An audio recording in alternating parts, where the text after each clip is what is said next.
Hello दोस्तों, मैं विजय ठाकरे आपका स्वागत करता हूं स्टेप अप एकेडमी। आज हम लोग बात करने वाले हैं क्लास 11th के चैप्टर नंबर 9 जिसका नाम है थ्योरी ऑफ सप्लाई। कहां लगे हो चक्कर में, कोई नहीं है टक्कर में, मेरे साथ रहिए आप बन के और हम लोग स्टार्ट करेंगे। आज जो चैप्टर है बहुत ही इंटरेस्टिंग है, उसका नाम है सप्लाई। तो इसके पहले हम लोगों ने जो चैप्टर पढ़ा है वो है बेटा डिमांड। डिमांड का मतलब कंज्यूमर जब भी जिस भी चीज को चाहता है वो उसके दिमाग में आ गया कि ये चीज मुझे चाहिए, वो उसकी डिजायर कंप्लीट करेगी, वो उसके लिए यूटिलिटी कंप्लीट करेगी, वो हर चीज किस में आती है, डिमांड में आती है। बट अब इसको बनाने वाला पर्सन भी तो कोई ना कोई चाहिए भाई। तो बनाने वाला जो पर्सन होगा यहां पे वो कौन होगा भैया, प्रोड्यूसर होगा या तो वो मैन्युफैक्चरर होगा। ठीक है, तो इस चीज को कंप्लीट करने के लिए ही आज हम लोग बात करने वाले हैं किसकी भाई, सप्लाई की। तो चैप्टर नंबर 9 जो है उसका नाम क्या है, थ्योरी ऑफ सप्लाई। तो थ्योरी ऑफ सप्लाई क्यों बोला जा रहा है, इसको इसीलिए बोला जा रहा है क्योंकि सप्लाई किस तरीके से होती है, कौन करता है, कैसे कैसे इंपैक्ट पड़ेगा, कितना बनाना है कितना नहीं बनाना है, किस कंडीशन में आपको सप्लाई ज्यादा करनी है, किस कंडीशन में आपको सप्लाई कम करनी है, रेट किस चीज का बढ़ रहा है, रेट किस चीज का कम हो रहा है, ये ओवरऑल जो चीजें हैं वो सब हम लोगों को किस में पढ़ना है भाई, थ्योरी ऑफ सप्लाई में पढ़ना है। तो हम लोग हर चैप्टर का स्टार्ट जो करते हैं वो कैसे करते हैं भाई, इंट्रोडक्शन के साथ। चलिए स्टार्ट करते हैं। In the concept of supply that is how much, how much को मैं यहां पे क्या बोलूंगा भैया, कितना, मतलब कितना हमें क्या करना है, बनाना है। How much quantity is supplied by the producer, कितनी क्वांटिटी सप्लाई करनी है, कौन करने वाला है इसको, तो करने वाले पर्सन का नाम है भैया प्रोड्यूसर। क्या नाम है, प्रोड्यूसर। मैं यहां मैन्युफैक्चरर भी बोल सकता हूं। और हमारे पास 3 सेक्टर होते हैं, प्राइमरी, सेकेंडरी और टर्शियरी सेक्टर। ओके, तो ये सेकेंड वाला है, मतलब ये सेकेंडरी सेक्टर का पार्ट है। Okay, at various possible prices, अलग अलग प्राइसेस पे वो कितनी कितनी चीजें बेच सकता है, इसकी हम लोग बात करने वाले हैं किसमें भाई, सप्लाई में। And also the price elasticity of the supply. But ऐसा नहीं है कि वो कांस्टेंट कर दे। फॉर एग्जांपल किसी चीज का प्राइस मान लेते हैं 10 रुपीज है, क्वांटिटी सप्लाई जो है उसकी मान लेते हैं 20 kg है। ओके, अब ये बोल रहा है कि जरूरी नहीं है कि ये जो 10 रुपीज है हमेशा इतना ही रहे, इतना ही कांस्टेंट रहे, ये बढ़ भी सकता है। फॉर एग्जांपल ये बढ़ के हो जाता है मान लेते हैं 20 रुपीज। तो जनरली होना क्या चाहिए, होना ये चाहिए कि भाई किसी चीज का रेट बढ़ता है तो क्या होता है, डिमांड के हिसाब से उसकी क्वांटिटी जो है वो क्या हो जाती है, मार्केट में कम हो जाती है। तो यहाँ पे ये 20 से क्या हो सकता है भाई, 15 kg हो सकता है। तो ये जो चेंज है यहाँ पे इसको कहा जा रहा है प्राइस इलास्टिसिटी।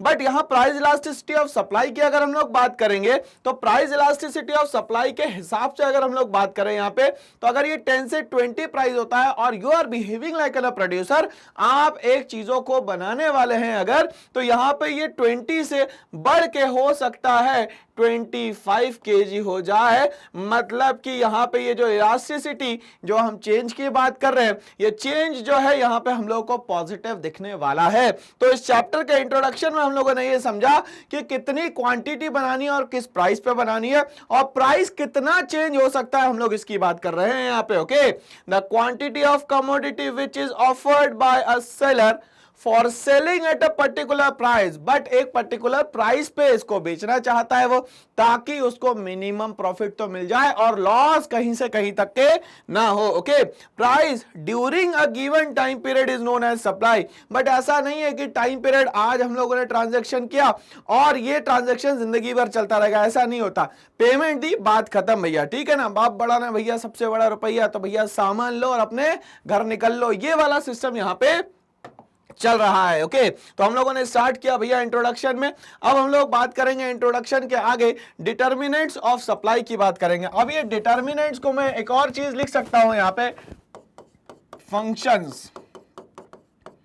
वो कौन सी चीजें हैं जिसके कारण सप्लाई में चेंज आता है, उसको हम लोग बोलते हैं यहां पे डिटर्मिनेंट्स। ओके, तो कौन कौन सी चीजें हैं उसको हम लोग समझने वाले हैं डिटर्मिनेंट्स में। Factors that affect the quantity supplied, ऐसा बोल रहा है यहां पे कि वो सारे फैक्टर्स जो कि क्वांटिटी सप्लाई में आते हैं in the market is termed to be the determinants और factors of supply. I repeat, वो सारी चीजें जिसके कारण भी सप्लाई में कोई भी चेंज आने वाला है, that is known as determinant determinants और फंक्शंस ऑफ सप्लाई, या तो सप्लाई बढ़ जाएगी या तो सप्लाई क्या हो जाएगी, यहां पे कम हो जाएगी। तो दोनों ही चीज में जो भी चेंजेस होने वाले हैं किसके कारण से, उसको हम लोग बोलेंगे यहां पे फैक्टर्स या determinants of supply. Okay, start करते हैं।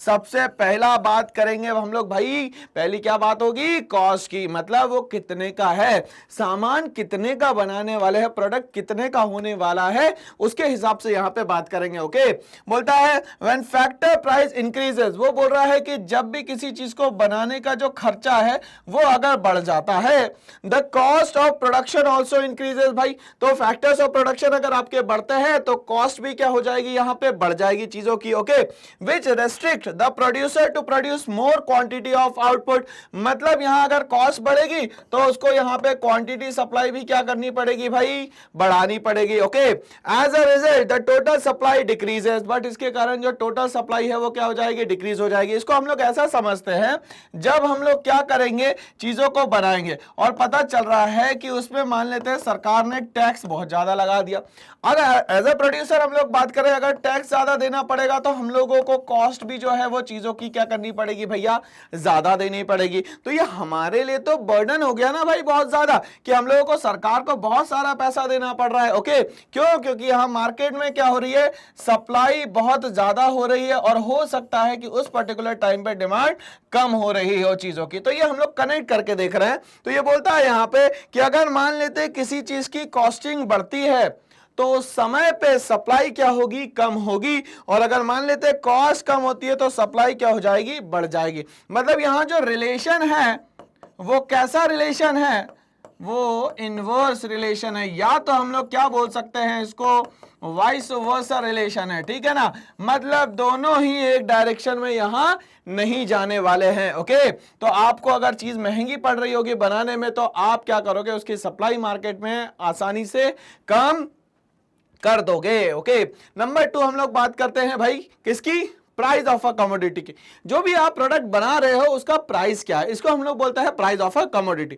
अब इसका इंपैक्ट क्वांटिटी सप्लाई पे क्या पड़ने वाला है, हम लोग इस पे बात करते हैं। ओके, बोलता है there is a positive relation. Positive relation का मतलब अगर आप प्रोड्यूसर हो और प्रोड्यूसर होके आप चीजों को बना रहे हो और आप अगर मान लेते 10 रुपए की चीज 12 रुपए में बेचते हो, लोग ज्यादा खरीदना पसंद करते हैं। अगर लोग ज्यादा खरीदना पसंद करते हैं तो जाहिर सी बात है आपको प्रॉफिट ज्यादा मिलेगा, और जब लोग ज्यादा पसंद कर ही रहे हैं तो आप तो क्या चाहोगे कि इसका 12 रुपए से भी रेट बढ़ा के 15 रुपए में कर देता हूं। जैसे ही 15 रुपए रेट मैंने कर दिया तो फिर क्या होगा, प्रॉफिट और आने लगेगा। मतलब there is a positive relationship between the price of the commodity and the quantity supply of that commodity. Okay, तो रिलेशन कैसा है भैया, यहां पे पॉजिटिव रिलेशन है किसका, तो प्राइस और क्वांटिटी सप्लाइड का।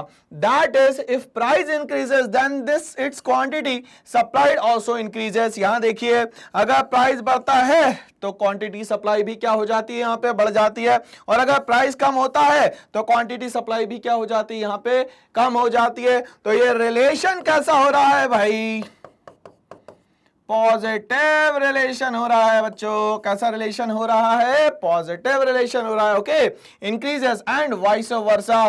ठीक है, as the producer is now earning more profit. भैया हम प्रोड्यूसर है, हमें ज्यादा पैसा मिलेगा तो हम क्या करेंगे, और ज्यादा चीजें बनाने की कोशिश करेंगे।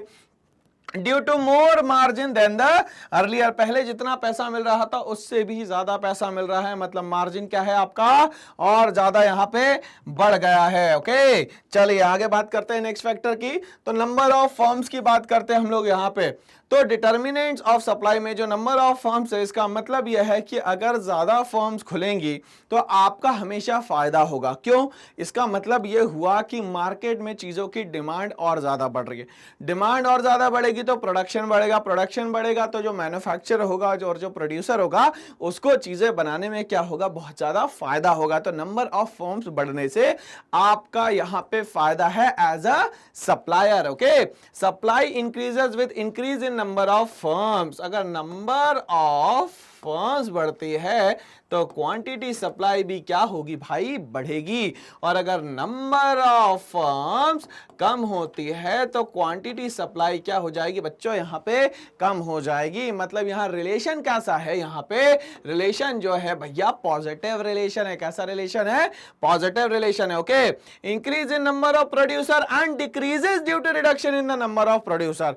अब ये कम कब होगा, जब यहां पे जो प्रोड्यूसर है चीजों को बनाने वाले वो क्या हो जाएंगे, यहां पे कम हो जाएंगे। ओके, सो याद क्या करके रखना है हम लोगों को, नंबर ऑफ फर्म में क्वांटिटी सप्लाई का जो रिलेशन होता है वो कैसा होता है, हमेशा पॉजिटिव होता है। कैसा होता है बच्चों, पॉजिटिव होता है। ओके, नेक्स्ट हम लोग बात करते हैं भैया फैक्टर की, जिसका नाम है टैक्सेशन। इजी लैंग्वेज में मैं इसको बोलता हूं भैया टैक्स, हिंदी में मैं बोलता हूं कर। अभी क्या कर, कर मतलब होता है compulsory fees charge by the government. ठीक है, compulsory fees charge by the government is known as tax. Okay, अब हम लोगों को पता है कि टैक्स जो है भैया दो टाइप के होते हैं। कौन कौन से, तो सर जी टैक्स जो होता है पहला उसको हम लोग बोलते हैं डायरेक्ट टैक्स, और जो दूसरा होता है उसको हम लोग बोलते हैं यहाँ पे इनडायरेक्ट टैक्स। अब ये डायरेक्ट टैक्स और इनडायरेक्ट टैक्स में अंतर क्या होता है भाई, वो सारे टैक्सेस जिस पर्सन पे लगाए जाए उसी को देना हो उसको क्या बोलते हैं हम लोग, डायरेक्ट टैक्स। मतलब कि ये टैक्स ट्रांसफर नहीं होता है। बट इनडायरेक्ट टैक्स वो टैक्स होता है जो इजीली क्या हो जाता है भाई, ट्रांसफर हो जाता है। अरे सर ये क्या बता दिया आपने, इजीली ट्रांसफर होता है नहीं ट्रांसफर होता, समझ में नहीं आ रहा है कुछ। चलिए एक छोटा सा एग्जांपल लेके हम लोग समझने की कोशिश करते हैं। एक टैक्स है इनडायरेक्ट टैक्स जिसका नाम है भैया जीएसटी। ठीक है, अब ये कैसे लगता है हम लोग इसको समझने की कोशिश करते हैं। फॉर एग्जाम्पल किसी पर्सन ने कोई पेन बनाया, ठीक है, पेन बनाने वाले का नाम हम लोगों ने बोला भैया यहाँ पे प्रोड्यूसर।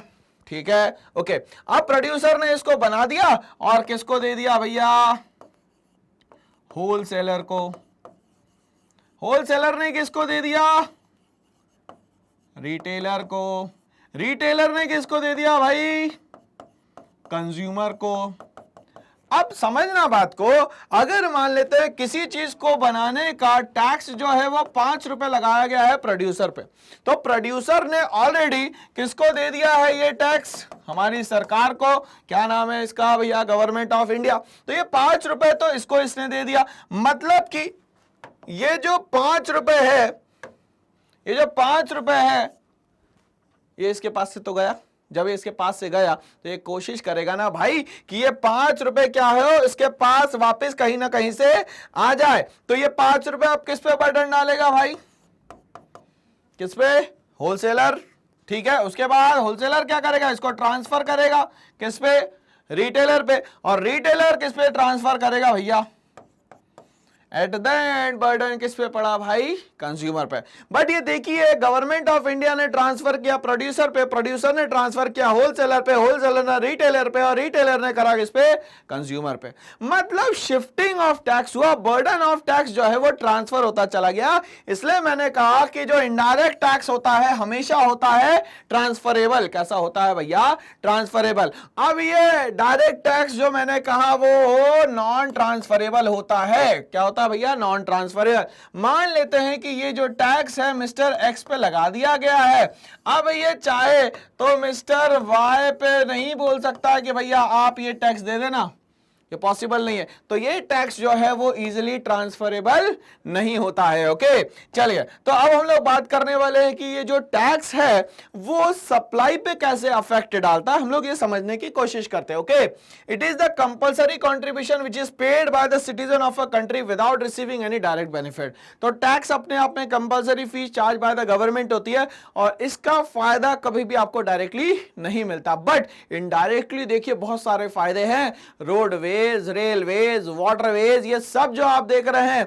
जितना भी इंफ्रास्ट्रक्चर डेवलपमेंट है वो कहीं ना कहीं हमारे टैक्स कंट्रीब्यूशन के कारण ही होता है। विदाउट टैक्स कंट्रीब्यूशन हमें कुछ भी नहीं मिल सकता इस देश में। ओके, तो हम लोग को टैक्स तो देना चाहिए, मतलब हमारा कंट्रीब्यूशन सीधे सरकार के पास जा रहा है। ओके, चलिए तो इन्होंने कहा कि इसका सप्लाई पे क्या फर्क पड़ने वाला है। When government imposes high rate of indirect taxes, चीजों पे बनाने में जो टैक्स लगेगा वो इनडायरेक्ट टैक्स होगा। होगा। Okay, the producer are forced to reduce their quantity supply. अब ये बोल रहा है कि अगर सरकार ने टैक्स ज्यादा बढ़ा दिया तो मुझे क्वांटिटी सप्लाई क्या करनी पड़ेगी भैया, कम करनी पड़ेगी। क्यों क्वांटिटी सप्लाई कम करोगे? क्योंकि मेरे पास से जो पैसा है वो ज्यादा जा रहा है भाई यहां से। Okay, due to higher costs, likewise when the rate of indirect tax decreases the quantity supply increases। मतलब अगर सरकार ने इनडायरेक्ट टैक्स को कम कर दिया तो जाहिर सी बात है जो क्वांटिटी सप्लाई है वो क्या हो जाएगी मेरी यहाँ पे, कम हो जाएगी। क्या हो जाएगी भैया, कम हो जाएगी। Okay, so the relation is negative, या तो वाइस वर्सा, या तो क्या बोल सकते हैं हम लोग इसको भैया, अपोजिट। अपोजिट क्यों बोल रहा हूं? क्योंकि भैया ये जा रहा है ऊपर और ये जा रहा है भाई साहब नीचे। ओके, तो ये हमारा एक और फैक्टर यहां पे खत्म होता है। इसका असर जो है हम लोगों ने सप्लाई पे क्या देखा, नेगेटिव असर देख लिया। ओके, आगे हम लोग बात करते हैं भैया टेक्नोलॉजी की। अब टेक्नोलॉजी सीधा सीधा हमारा समय बचाती है भाई हमेशा। तो technology always saves the time. जैसे मैं विजय ठाकरे आप तक के पहुंच जाता हूं फटाक से, कैसे पहुंच जाता हूं भैया, with the help of internet, YouTube. तो कैसे पहुंच गया कम समय में? ये सब टेक्नोलॉजी का ही तो खेल है साहब। ओके, तो डरो मत करो यहां पे और मेरे साथ बने रहा करो। इसमें पूरे के पूरे चैप्टर में बहुत सारी चीजें हम लोग आज सीखने वाले हैं। ओके, तो technology saves time. Technology and supply are directly related. भैया टेक्नोलॉजी अगर बहुत अच्छी होगी तो आप क्वांटिटी सप्लाई ज्यादा और कम समय में बना पाएंगे। ओके, अगर टेक्नोलॉजी अच्छी नहीं रहेगी तो सप्लाई भी क्या हो जाएगी आपकी, कम हो जाएगी। क्यों? क्योंकि ये चीजें समय ज्यादा लेगी। Okay, when technology becomes more advance then the supply increases. बोल रहा है कि अगर टेक्नोलॉजी जो है एडवांस हो गई तो सप्लाई हमारी इंक्रीज होगी, बट टेक्नोलॉजी अगर अच्छी नहीं होगी तो प्रॉब्लम हो जाएगी। क्या भाई, समय ज्यादा लेंगी मशीन, लोग क्या रहेंगे बहुत देर तक के काम करेंगे, मगर आउटपुट का जो परसेंटेज है वो क्या हो जाएगा यहाँ पे, बहुत कम हो जाएगा। तो ध्यान देने वाली बात क्या है भाई, यहाँ पे टेक्नोलॉजी और क्वांटिटी सप्लाई का जो रिलेशन है वो कैसा है बच्चों, पॉजिटिव रिलेशन है। टेक्नोलॉजी अच्छी तो सप्लाई अच्छी, टेक्नोलॉजी गड़बड़ हुई तो सप्लाई भी कम हो जाएगी यहां पे। ओके, आगे हम लोग बात करते हैं गोल ऑफ द फर्म की, कि हम लोग as a producer, as a supplier, हम लोग क्या सोचते हैं कि क्वांटिटी सप्लाई कितनी होनी चाहिए, कम होनी चाहिए, ज्यादा होनी चाहिए। तो हमारा गोल या सोल पर्पस क्या है इस सप्लाई को करने के लिए in market. Okay, generally the firm increases its supply only at higher prices. अगर ये सप्लाई बढ़ा रही है तो प्राइसेस क्या होंगे चीजों के, हमेशा हाई होंगे। Okay, as their aim is to earn profit. क्यों? क्योंकि आप यहां पे बन के बैठे हो क्या, प्रोड्यूसर, ठीक है, कोई सोशल सर्विस करने तो बैठे नहीं हो, तो हर एक यूनिट पे आपको प्रॉफिट चाहिए ही चाहिए। Okay, but as the trend changes some firms are willing to supply more even at the lower prices. नई नई कंपनी अगर खुलेगी तो वो क्या करेगी भैया, ध्यान से सुनिएगा। अगर मान लेते हैं मैं एक कंपनी की बात करता हूं XYZ लिमिटेड, और ये मान लेते हैं कि टूथपेस्ट बनाती है। अगर ये टूथपेस्ट बना रही है और बाकी कंपनी मान लेते हैं कि 20 रुपीज का 200 ग्राम कोई प्रोडक्ट बेच रही है, तो ये जब XYZ नई लिमिटेड कंपनी आई है यहाँ पे बैठी हुई है आके, तो ये टूथपेस्ट का कॉस्ट क्या करेगी भाई, यहाँ गिरा देगी। फॉर एग्जांपल 18 रुपीज में ये कोशिश करेगी 200 ग्राम देने का। क्यों? क्योंकि company want to attract the consumers. Company क्या चाहती है, कंज्यूमर ज्यादा से ज्यादा हमारे पास आए। इसके लिए इसने क्या पॉलिसी यूज करी, तो इसने पॉलिसी यूज करी रेट डिडक्शन की। किसकी पॉलिसी यूज करी भैया, रेट डिडक्शन की। तो क्या यही बात यहां तक के हमें समझ में आ रही है? तो नई फर्म जो है उसका गोल रहेगा कि मार्केट में अभी अपने रूट्स को स्ट्रॉन्ग करना, ना कि यहां पे हायर प्रॉफिटेबिलिटी अर्न करना। तो ये भी कहीं ना कहीं फैक्टर है जो कि सप्लाई को क्या करता है भाई, अफेक्ट करता है। अब हम लोग बात करें, क्योंकि हम लोग फ्यूचर की बात कर रहे हैं यहां पे, तो हमारा फ्यूचर एक्सपेक्टेशन रहेगा, क्योंकि हम लोग यहां पे क्या है भाई, एक प्रोड्यूसर है, चीजों को बनाने वाले, बेवकूफ नहीं बनाना है। यहां पे बेवकूफ बनाने से क्या होगा, कस्टमर एक बार आएगा, दो बार आएगा, तीसरे बार आपके पास नहीं आएगा। बट अगर आप क्वालिटी और क्वांटिटी ठीक ठाक देते रहेंगे हमेशा, मतलब अपनी क्वालिटी और क्वांटिटी पे फोकस करेंगे, तो आपका फ्यूचर एक्सपेक्टेशन, आप जो सोच के बैठे हुए हैं कि हम लोग सबसे अमीर आदमी बन जाएंगे, तो ये बनना बड़ा ही आसान हो जाएगा। Okay, the future expectation of change in price is also an another determinant of supply. तो डिटर्मिनेंट ऑफ सप्लाई में क्या एक एक और इंपॉर्टेंट पार्ट आता है भैया फ्यूचर एक्सपेक्टेशन। क्या आता है? Future expectation. If there is expectation of earning maximum amount, अगर आप चाहते हैं कि आप मैक्सिमम अमाउंट अर्न कर सके in future, then the producer will be increase the supply and vice versa. अगर आप चाहते हैं ज्यादा से ज्यादा प्रॉफिट कमाना, तो इसके लिए क्या करना पड़ेगा? आपको सप्लाई को भी बहुत ज्यादा बढ़ाना पड़ेगा। अगर सप्लाई बढ़ा दी, प्रॉफिट आना शुरू हो जाएगा। ओके, अब हम लोग बात करेंगे इसी में और फैक्टर्स की, price of the related goods की। अब ये रिलेटेड गुड्स क्या होते हैं भैया? वो जो एक जैसे दिखते हो या एक दूसरे पे एक दूसरे का असर पड़ता हो, उन सबको क्या बोलते हैं हम लोग यहाँ पे? रिलेटेड गुड्स बोलते हैं। Okay, if price of related goods increases then its quantity supply will also increases. Price of related goods में हम लोगों ने एग्जाम्पल ले लिया दो टूथपेस्ट इंडस्ट्री का, फॉर एग्जाम्पल पेप्सोडेंट और मान लेते हैं कोलगेट। ओके, अब मान लेते हैं कि पेप्सोडेंट का ये 150 ग्राम का टूथपेस्ट है और ये भी 150 ग्राम का है। अगर ये कोलगेट कोई स्कीम लाता है, ये बोलता है कि यहां पे ये 25 ग्राम एक्स्ट्रा देने को तैयार है, तो ये जो रिलेटेड गुड्स है जिसका नाम है भैया पेप्सोडेंट, ये भी बोलेगा कि मैं 25 ग्राम क्या कर रहा हूं? इंक्रीज कर रहा हूं। मतलब ये बोलेगा वैल्यू एडेड ले लो बिना पैसे दिए। बट ये क्या बोलेगा भाई, यहां पे इसने ये काम किया तो पेप्सोडेंट एक नई स्कीम लाएगा, बोलेगा इसका जो रेट था फॉर एग्जांपल 20 रुपीज था, तो इसको ये डिक्रीज करना चाहेगा और डिक्रीज करके ये कर देगा 18 रुपीज। देखिए अब इसने डबल ऑफर ला दिया, एक तो 25 ग्राम एक्स्ट्रा भी दे रहा है और रेट भी कम दे रहा है। तो ये सारी की सारी जो है ये मार्केटिंग स्ट्रैटेजीज होती है। ओके, बट ये दोनों पे इसका असर पड़ेगा। कोलगेट का पेप्सोडेंट पे पड़ेगा और पेप्सोडेंट का जो है असर किस पे पड़ेगा भैया? कोलगेट पे पड़ेगा। ओके, तो क्या बोलते हैं? ए प्राइस ऑफ क्लोजअप इंक्रीजेस, ठीक है, अगर क्लोजअप के प्राइस क्या हो जाते हैं भाई? इंक्रीज हो जाते हैं। With keeping constant the price of Pepsodent then the supply of Pepsodent also increases. अगर ये कोई भी थोड़ा बहुत माइनर सा चेंज करता है तो इसका फायदा कोलगेट को हो जाएगा, और कोलगेट अगर थोड़ा बहुत चेंज करता है तो इसका फायदा किसको हो जाएगा भाई? पेप्सोडेंट को। तो ये सारे के सारे क्या कहलाते हैं? Related goods. मतलब दोनों पे ही जो चेंज है वो कैसा दिखेगा भैया? पॉजिटिव दिखेगा। कैसा दिखेगा? Positive. Okay, as now the consumer is willing to get Pepsodent over Closeup as it is cheaper. आ गया समझ में? तो प्राइस जिसका सस्ता होगा हम लोग उस तरफ जाने की कोशिश करेंगे। Okay, so the producer of Pepsodent must increases. अब जो प्रोड्यूसर है वो पेप्सोडेंट के जो सप्लाई है उसको क्या कर देगा? यहां पे बढ़ा देगा। Okay, supply to get maximum level of benefit from this opportunity. अगर मौका मिला है तो चौका मार दो, नहीं तो टाइम निकल जाएगा। तो मौका निकलने के बाद चौका आप नहीं मार पाएंगे जल्दी से, इसलिए पेप्सोडेंट खरीद लीजिए। ओके, अब हम लोग बात करते हैं यहाँ पे लॉ ऑफ सप्लाई की। अब लॉ होता क्या है? तो किसी भी चीज में अगर हम लोग लॉ की बात करते हैं तो इसका मतलब ये होता है कि ये यूनिवर्सल है। जो यहां बोल दिया गया है ये पूरे ऑल ओवर द वर्ल्ड में सारे लोग इसको मानने वाले हैं। इसको हम लोग बोलते हैं लॉ ऑफ सप्लाई। तो हमें पता है कि जब भी हम लोग कोई चीज खरीदने जाते हैं तो दो चीजें इंपॉर्टेंट होती है उसमें, एक तो उसका प्राइस और दूसरा उसकी क्वांटिटी। अगर मान लेते हैं प्राइस बढ़ता है तो क्वांटिटी जो है वो कम होती है, और प्राइस कम होता है तो क्वांटिटी बढ़ती है। ये जनरली हम लोगों ने लॉ पढ़ा है किसमें? डिमांड में। बट डिमांड में हम लोग एज अ कंज्यूमर बात कर रहे थे, बट आज हम लोग बात करेंगे एक प्रोड्यूसर की तरह, हम लोग बात करेंगे यहाँ पे सप्लाई की। तो यहाँ पे ऐसा बिल्कुल नहीं होने वाला है। यहाँ पे क्या होने वाला है भैया? हम लोग इसको समझने की कोशिश करते हैं। सबसे पहले हम लोग लॉ में पढ़ते हैं डेफिनेशन। क्या पढ़ते हैं? डेफिनेशन की किस चीज का लॉ है भाई? बोलता है with keeping other things constant. जो भी बाकी चीजें बची हुई उन सबको हम लोग क्या मान लेते हैं? कांस्टेंट। मतलब किसको कंसीडर करो आप? सिर्फ प्राइस को, और जितनी भी चीजें बची है उनको क्या मान लिया जाए यहाँ पे? कांस्टेंट। ओके, क्या बोलते हैं यहाँ पे? There is positive relationship between price and quantity supply. दोनों के बीच में जो रिलेशन है वो कैसा है भैया? Positive. Price and quantity supply.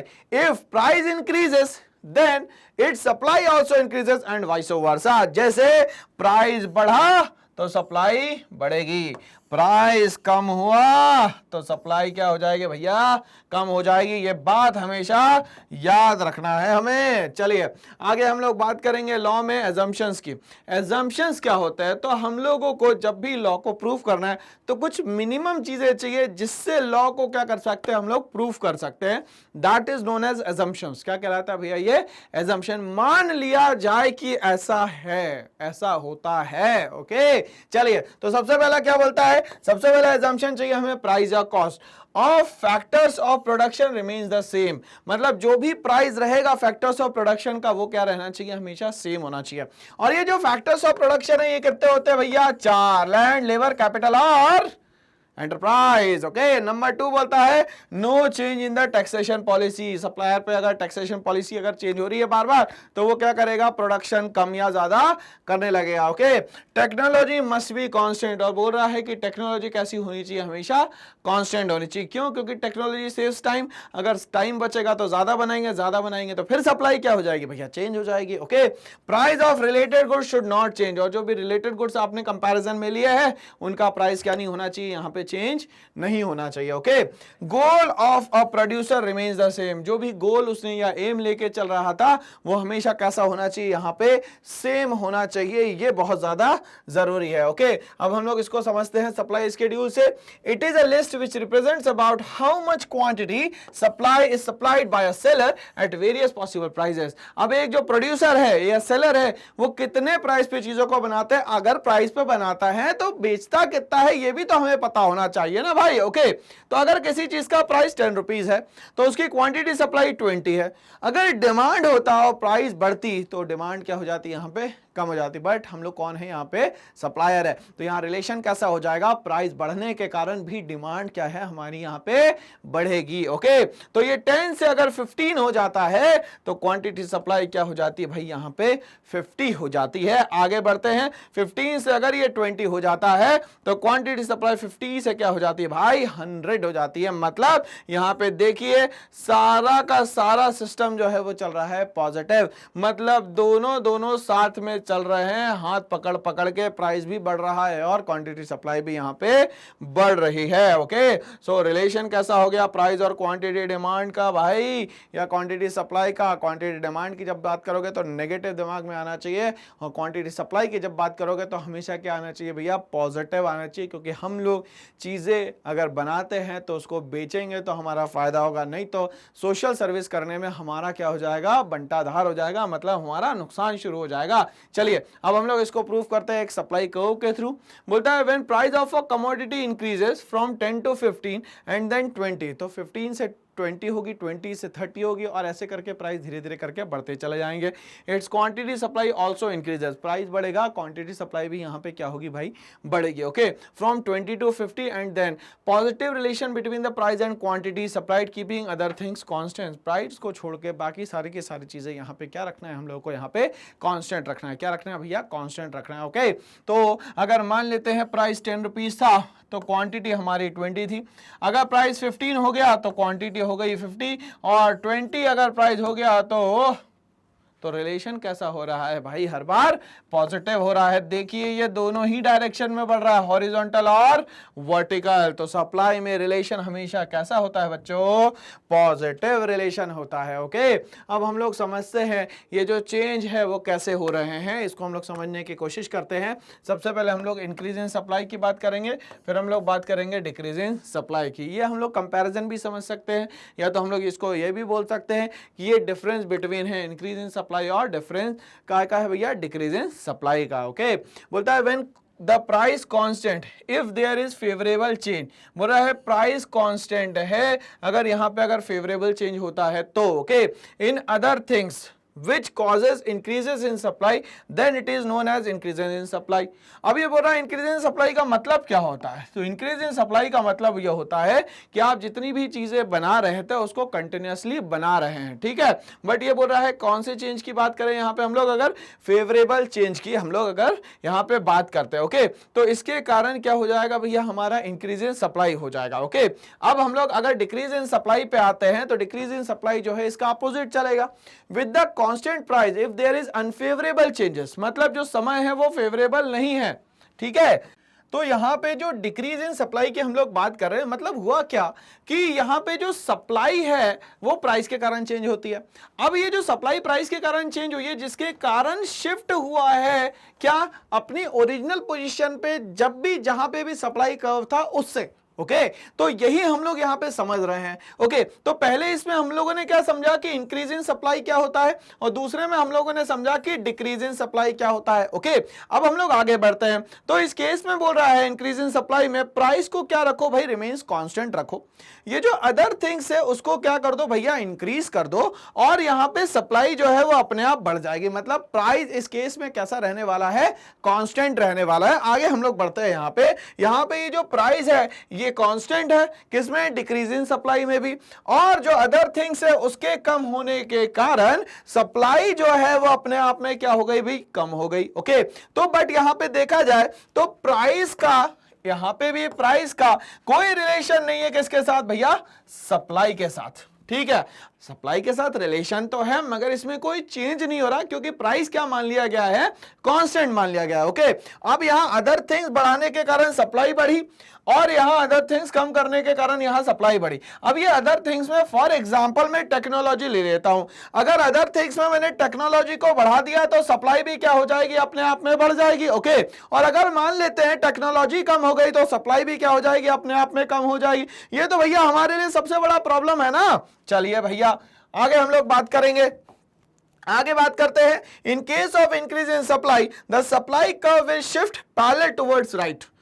ध्यान से समझिएगा, ये बोल रहा है कि इंक्रीज इन सप्लाई में ये जो कर्व है, सप्लाई कर्व जो है वो क्या होगा, मूव करेगा। किस जगह मूव करेगा, तो ये बोलते हैं ये मूव करेगा कहां भैया, राइट। कहां करेगा, राइट। तो एग्जाम में याद करने के लिए आप लोग ये याद करें कि जहां से सप्लाई थी अपनी इनिशियल पोजीशन पे, उससे मूव करेगी किस तरफ भैया, राइट तरफ। किस तरफ करेगी, राइट तरफ। अगर डिक्रीज इन सप्लाई है तो फिर क्या होगा, तो अपनी जो भी एक्चुअल पोजीशन थी, इनिशियल पोजीशन थी, उससे वो शिफ्ट करेगा कहां पे, लेफ्ट साइड। कहां पे करेगा भैया, left side. Okay in case of decrease in supply the supply curve will shift parallel towards left. Okay तो हम लोगों को यहां तीन चीज समझ में आ चुकी है बहुत अच्छे से। यहां पे जो चेंज है इंक्रीज में फेवरेबल है, यहां जो चेंज है वो क्या है भैया, यहां पे अनफेवरेबल है। क्या है भाई, चेंज अनफेवरेबल है। यहां पे क्या बोल रहा है, प्राइस को कांस्टेंट रखो, अदर थिंग्स को बढ़ाओ सप्लाई भी बढ़ जाएगी, अदर थिंग्स को कम करो सप्लाई भी क्या हो जाएगी भैया, कम हो जाएगी। ओके और यहां पे क्या बोल रहा है, जो कर्व का शिफ्ट है वो किस तरफ होगा, राइट तरफ, और यहां जो कर्व का शिफ्ट है वो किस तरफ होगा, लेफ्ट तरफ। ये बात हम लोग को याद रखनी है क्योंकि एग्जाम में यही तो सब लिख के आना है। ओके तो मैंने कहा था आपको कि अगर इंक्रीज हुई सप्लाई तो हमेशा शिफ्ट करेगी राइट, और अगर मान लेते हैं सप्लाई क्या हो गई, डिक्रीज हो गई, तो शिफ्ट किस तरफ करेगी भाई, लेफ्ट तरफ। किस तरफ करेगी, लेफ्ट। अब हम लोग यहां प्रैक्टिकली समझने की कोशिश करें। इनिशियल पोजीशन में ये प्राइस और क्वांटिटी सप्लाई हुआ करती थी और ये कर्व कुछ इस तरीके से बनता था, बट ये क्या हुई भाई, शिफ्ट हो गई।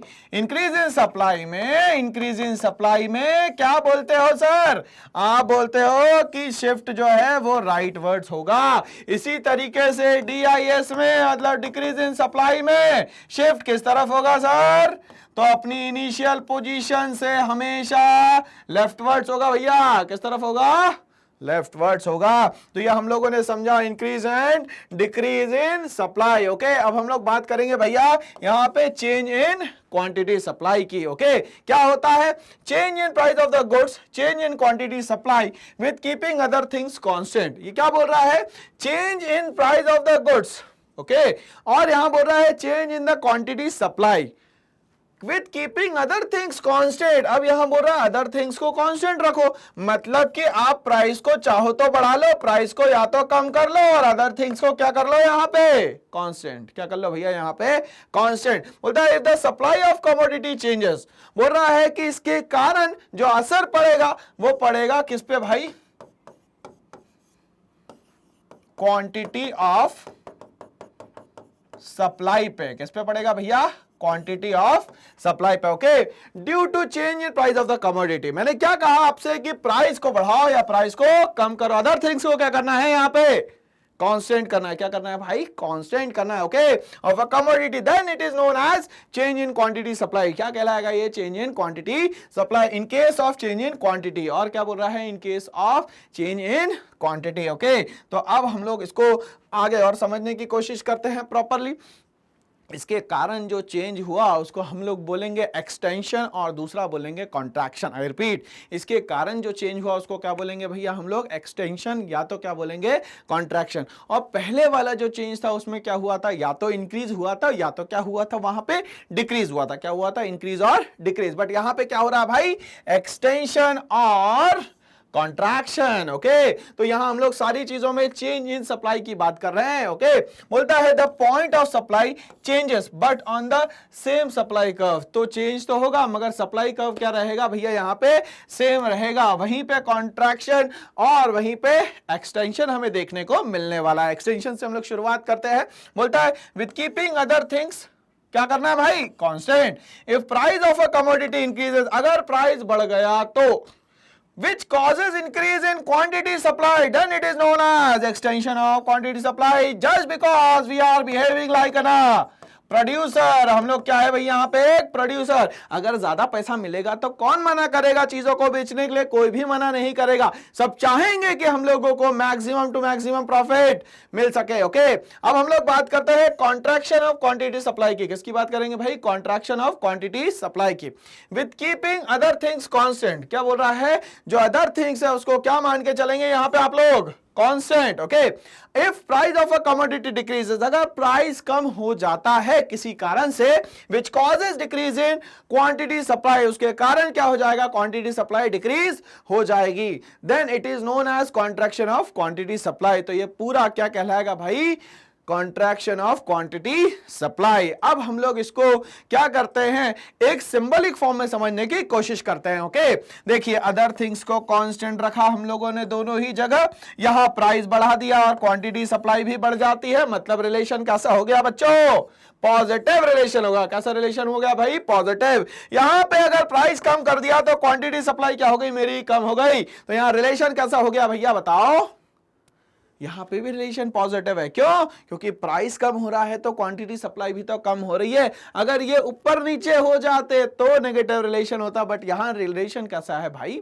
पॉजिटिव रिलेशन है। कैसा रिलेशन है भाई, पॉजिटिव रिलेशन है यहां पे। ओके, बोलता है the supply will move upward on the same supply curve. ये क्या बोल रहा है, जो सप्लाई है वो मूव होगा अपवर्ड सेम सप्लाई कर्व पे, और ये बोल रहा है the supply will move downward on the same supply curve. कहां हो जाएगा वो, डाउनवर्ड हो जाएगा। किसमें, कॉन्ट्रैक्शन में। अपवर्ड हो जाएगा किसमें, एक्सटेंशन में। ठीक है, इसको मैं एक्सपांशन भी बोल सकता हूं, इसमें कोई इशू नहीं है। ओके, चलिए यहां पे हम लोग इसको समझने की कोशिश करते हैं।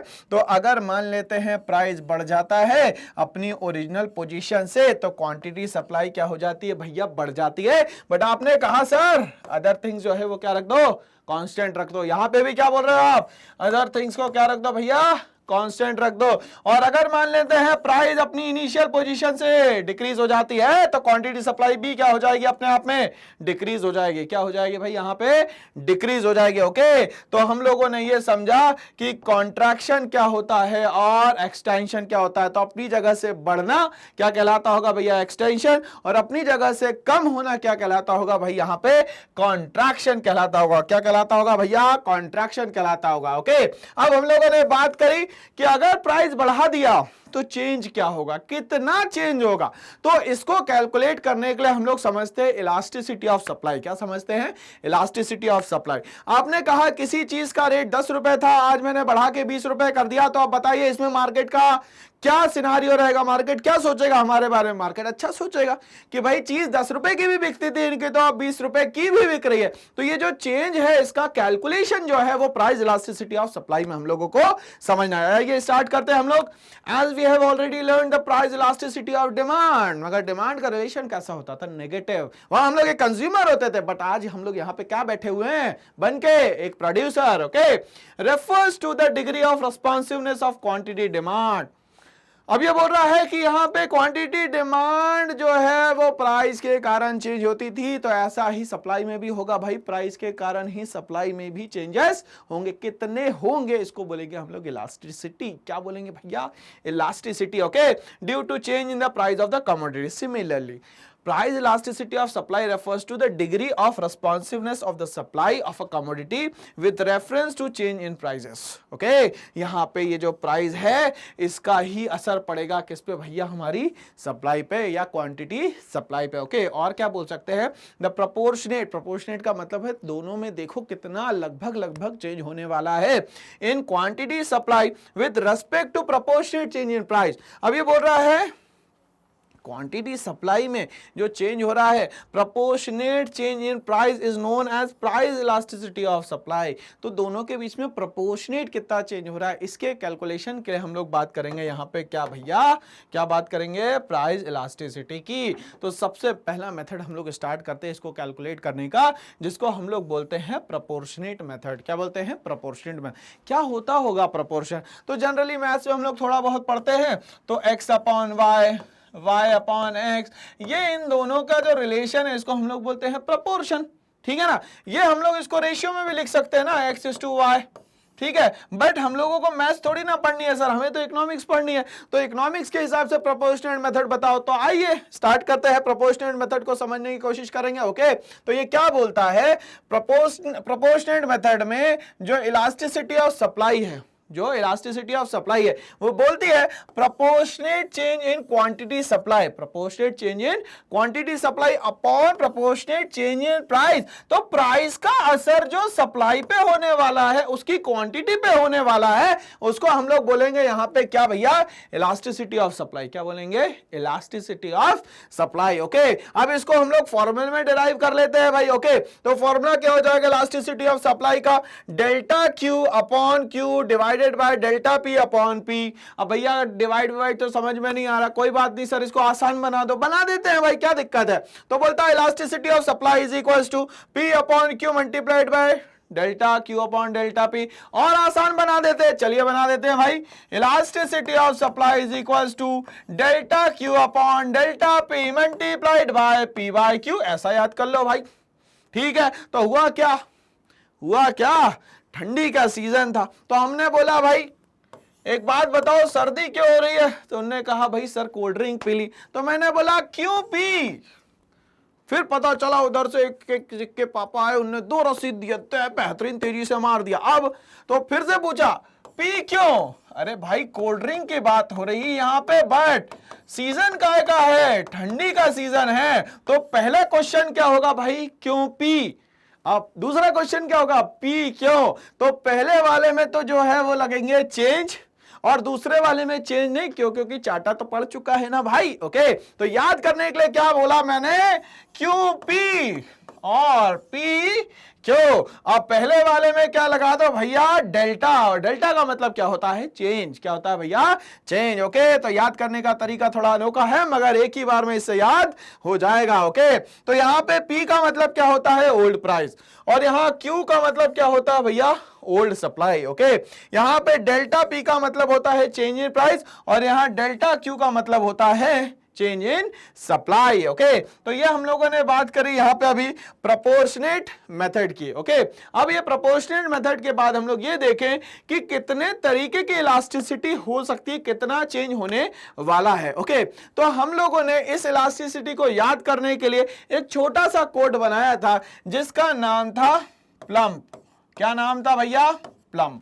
पहला वाला जो पी है वो कहलाता है परफेक्टली, क्या कहलाता है भैया, परफेक्टली। आई रिपीट, पहला वाला जो पी है वो कहलाता है यहां पे परफेक्टली इनइलास्टिक। अब किसी भी चीज की जो शुरुआत है वो कहां से होती है भैया, जीरो से।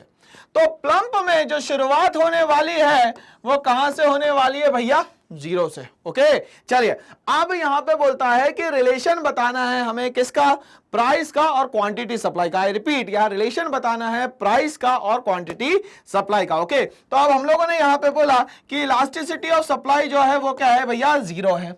ठीक है, तो हमने ये याद होना चाहिए कि ये जो y एक्सिस है इस पे हम लोगों ने रखा है प्राइस, और जो x एक्सिस है उस पे रखी है हम लोगों ने क्या, क्वांटिटी सप्लाई। आई रिपीट, ये जो x एक्सिस है, ठीक है ना, समझिएगा, x एक्सिस है उस पे हमेशा आपको रखनी है भैया क्वांटिटी, और हमेशा y एक्सिस पे क्या रखना है भैया, प्राइस। क्यों बोल रहा हूं, क्योंकि प्राइस ज्यादा बढ़ता है क्वांटिटी में बहुत ज्यादा अंतर नहीं आता, इसीलिए वाई एक्सिस पे हमेशा आप क्या रखेंगे, प्राइस। ये एग्जाम में गलती मत करिएगा, ओके। तो यहां पे आपने रखा प्राइस, तो प्राइस अपनी इनिशियल पोजीशन से अगर मान लेते हैं बढ़ जाता है, प्राइस अपनी इनिशियल पोजीशन से क्या हो जाता है भैया, कम हो जाता है। तो इसके बढ़ने या कम होने से यहां पे जो सप्लाई है उसमें कोई भी चेंज नहीं होता है। आई रिपीट, प्राइस में चेंज होने से सप्लाई में जब कोई भी असर नहीं पड़ता है, that is known as perfectly inelastic. और ये प्लम्प का हमारा P जो है खत्म होता है। बट हमें लिखना क्या एग्जाम में, ये भी तो पता हो भाई। चलिए हम लोग स्टार्ट करते हैं। According to the geometric method of calculating price elasticity of supply, if the supply curve of commodity parallel to y axis, then it is said to be perfectly inelastic. Okay, the supply curve SS is parallel to y axis. ये देखिए, ये जो SS है parallel चल रहा है किसके भैया, y एक्सिस के। किसके, y एक्सिस के। Okay, the supply of the commodity does not get affected due to change in the price. तो प्राइस में चेंज होने के कारण उसका सप्लाई पे कोई भी असर यहां पे नहीं पड़ने वाला है। Okay, that commodity which means that the supply curve does not respond to the change in price of the commodity. तो सप्लाई कर्व में कोई भी चेंज नहीं होने वाला। फॉर एग्जाम्पल, पहले ये यहां पे था, यहां पे पहुंचा, बट ये देखिए y एक्सिस के पैरेलल चल रहा है, ठीक है। इसमें कोई भी चेंज यहां पे दिख नहीं रहा है, इसीलिए यहां बोला गया है ES is equals to 0। ES is equals to 0। आगे बढ़ते हैं हम लोग। बोलता है प्लम्प में, सर ये एक बार और लिख दीजिए ना, प्लम्प लिख दिया सर जी। तो ये P हो गया परफेक्टली इलास्टिक, यहां पे L का मतलब होता है बेटा लेस इलास्टिक। कंपैरिजन किससे करना है, तो भाई इलास्टिसिटी का कंपैरिजन करना है प्राइस से। अब ये बोल रहा है लेस इलास्टिक। लेस इलास्टिक का मतलब क्या हो गया भैया, इलास्टिसिटी कम होगी। किससे कम होगी भाई बताओ, प्राइस से कम होगी। चलो समझते हैं। तो इलास्टिसिटी जो है वो कम है किससे भैया, प्राइस। इलास्टिसिटी ऑफ सप्लाई किससे कम है, प्राइस से। क्या बोलते हैं इसको, less elastic. The supply of the commodity is said to be less elastic if supply curve of that commodity starts from below the origin of X axis. Okay, यहां पे हम लोग समझने की कोशिश करते हैं। तो यहां पे बोल रहा है कि ये जो प्राइस है मतलब डेल्टा P और जो चेंज इन क्वांटिटी है डेल्टा Q। अब ये बोल रहा है कि ये जो क्वांटिटी है सप्लाई की, उसमें चेंज ज्यादा हो रहा है कि कम हो रहा है, यही तो आपको बताना है कि ज्यादा हो रहा है कि कम हो रहा है। भाई बताइए, इसको यहां ऐसे बना देते हैं हम लोग। ओके, तो यहां पे अब दो चीज आ रही है समझ में। ये देखिए, ये डेल्टा P है, ये ज्यादा दिख रहा है, और डेल्टा Q जो है वो कम दिख रहा है। इसका मतलब क्या होगा भाई कि P में जो चेंज है साहब वो ज्यादा है, और Q में जो चेंज है वो क्या है भाई, कम है। मतलब यहां पे चेंज इन क्वांटिटी सप्लाई में कमी है और प्राइस में चेंज ज्यादा हो रहा है। इसको क्या बोलना है हम लोगों को, इसको बोलना है सर लेस इलास्टिक। क्या बोलना है sir, less elastic. Okay, as presented in the given diagram the area of change in price, इसको मैं लिख देता हूं भैया यहां पे delta P is greater than the area of change in quantity supply, इसको मैं लिख देता हूं डेल्टा Q। सो क्या निकल के आया हमारे पास भाई, डेल्टा P जो है वो ज्यादा होगा और डेल्टा Q जो है वो क्या होगा, यहां पे कम होगा। ओके, तो प्लम्प में हम लोग आ गए भैया L पे। अब हम लोग आते हैं U पे। U का मतलब होता है यूनिटरी इलास्टिक, मतलब इलास्टिसिटी ऑफ सप्लाई जब किसके बराबर होगी भाई, प्राइस के बराबर। और प्राइस को क्या मान लिया है आपने, 1। क्या मान लिया है बेटा, 1 मान लिया। ओके, तो मतलब कि यहां पे जो चेंज है, यहां पे जो चेंज है दोनों ही बराबर होंगे, मतलब delta P is equal to delta Q। तो डेल्टा P किसके बराबर होगा भाई, यहां पे डेल्टा Q के बराबर होगा। किसके बराबर होगा, डेल्टा P जो है वो डेल्टा Q के बराबर होने वाला है। तो जब यहां पे दोनों के ही डिस्टेंस बराबर होंगे तो इसको कहा जाएगा रेक्टेंगुलर हाइपरबोला। क्या बोलेंगे भाई, रेक्टेंगुलर हाइपरबोला। जस्ट बिकॉज कि चेंज जो है प्राइस में वो चेंज इन क्वांटिटी के बराबर है। क्या है भाई, दोनों में चेंज बराबर है। Okay, the supply is said to be unitary elastic if the supply curve of commodity starts with the origin. ठीक है, the supply curve is unitary elastic as per the geometric method. मतलब मैं यहां बड़ा वाला लिख देता हूं भैया, delta P is equals to delta Q. Okay, तो यहां पे ये रेक्टेंगुलर हाइपरबोला भी बन जाता है। ओके, अब हम लोग प्लम्प में और आगे बढ़ते हैं साहब। PLUMP, ये तीन तो निपट गए। कौन कौन से? परफेक्टली इनइलास्टिक, लेस इलास्टिक और यूनिटरी इलास्टिक। अब बचा क्या हमारे पास? मोर इलास्टिक और परफेक्टली इलास्टिक। ओके, स्टार्ट करते हैं हम लोग। इनने कहा मोर इलास्टिक, मतलब जो इलास्टिसिटी ऑफ सप्लाई है वो ज्यादा चेंज होगी और जो प्राइस है वो क्या हो जाएगा भैया, कम चेंज हो जाएगा। अब इसको हम लोग देखें तो ये बोल रहा है कि डेल्टा क्यू, मतलब देखिए क्वांटिटी ज्यादा चेंज होगी और डेल्टा पी जो है वो क्या होगा भैया, चेंज कम होगा। क्या होगा? कम होगा। तो देखिए अगर यहां पे प्राइस बढ़ा, छुटकू सा बढ़ गया, थोड़ा सा बढ़ गया, मगर इसके कारण जो क्वांटिटी है वो बहुत ज्यादा बढ़ जाएगी भाई, बहुत ज्यादा बढ़ जाएगी। ओके, चलिए यहां पे समझते हैं हम लोग इसको। As per the geometric method, the supply of commodity is said to be more elastic if the supply curve of the commodity starts from above the origin. और क्या बोलता है आगे? The area of change in price is much less than the change in quantity supply. मतलब delta Q is greater than delta P. Delta Q is greater than delta P. Okay, चलिए यहां पे हम लोगों को बात समझ में आने लग गई है कि ये देखिए जो चेंज है भैया ज्यादा है और ये जो चेंज है वो क्या है भैया, यहाँ पे कम है। क्या है भैया? कम है। ओके, चलिए आगे बढ़ते हैं हम लोग। बात करेंगे हम लोग प्लम्प में सबसे आखिरी वाले P की, PLUMP। अब ये जो P बच गया इसका नाम क्या था? Perfectly elastic. क्या नाम था भैया? Perfectly elastic. पहले वाले का क्या नाम था? Perfectly inelastic. ओके, कहां से स्टार्ट किया था सर? जीरो से कम स्टार्ट किया था। अब ये यूनिटरी में कहां है? 1 पे, और यहां पे कहां पहुंच गए हम लोग? इंफिनिटी पे। कहां पहुंच गए भाई? इंफिनिटी पे। ओके, चलिए स्टार्ट करते हैं हम लोग आगे। ओके, ये बोलता है perfectly elastic, ES is equals to होगा इंफिनिटी। अब इंफिनिटी का मतलब जो ये जो सप्लाई कर्व है वो होगा एक्स एक्सिस के पैरेलल। क्या होगा? एक्स एक्सिस के पैरेलल। मतलब कि क्वांटिटी कितनी भी चेंज हो जाए मगर प्राइस अपनी जगह पे क्या रहने वाला है भैया? Constant. I repeat, in that case the price is constant and the quantity is increasing, मगर बेइंतहा का मतलब इंफिनिटी। कहां तक का भैया? इंफिनिटी तक के ये चलेगा। ओके, चलिए समझते हैं। The supply of the commodity is said to be perfectly elastic if supply curve is parallel to X axis. वहां पे इनलास्टिक में क्या हो रहा था? सप्लाई कर्व किसके पैरेलल था? वाई एक्सिस के, और यहां किसके पैरेलल है भैया? एक्स एक्सिस के। As per presented in the given diagram the supply curve SS is parallel to the X axis. Exam में बात याद रखिएगा भाई। Okay, which means that a small change in the price, अगर price में थोड़ा बहुत भी चेंज हुआ तो इसकी जो क्वांटिटी सप्लाई है वो बहुत ज्यादा बढ़ जाएगी। Okay, to a greater change in its supply, इसके कारण जो है सप्लाई जो है वो बहुत ज्यादा बढ़ जाएगी। ओके, तो ये हम लोगों ने सारे के सारे क्या बात करी भैया? प्लम्प की बात करी है ना। एक बार फिर से एक बार समझ लेते हैं। Perfectly inelastic, less elastic, unitary elastic, मोर इलास्टिक, परफेक्टली इलास्टिक। ओके, यहां पे क्या होता है भैया? जीरो। यहां पे क्या होता है भैया? Less than. ठीक है ना, तो ES क्या हो जाएगा? Less than. यूनिटरी में क्या हो जाएगा? ES is equal to 1।